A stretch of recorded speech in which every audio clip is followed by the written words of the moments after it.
আসসালামু আলাইকুম।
ভালোভাবে নাড়াচাড়া করা হয়ে গেলে আবার 5 থেকে 7 মিনিট আমরা ঢেকে রেখে দেব।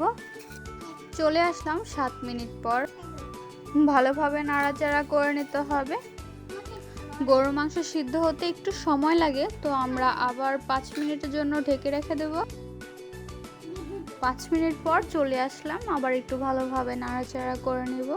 গরুর মাংসের ঝালটা কম লেগেছে, তাই আমরা এর মধ্যে দিয়ে দিব চিলি ফ্লেক্স, সাথে দিয়ে দিব টেস্টিং সল্ট।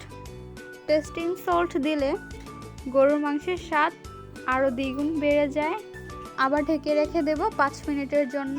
চলে আসলাম 5 মিনিট পর। এখন ভালোভাবে নাড়াচাড়া করে নিতে হবে। আমাদের গরুর মাংস প্রায় রান্না শেষ। এখন আমরা মাংসটিকে একদম হালকা আঁচে রেখে দেব। আমাদের গরুর মাংসের রেসিপিটি রেডি হয়ে গেছে।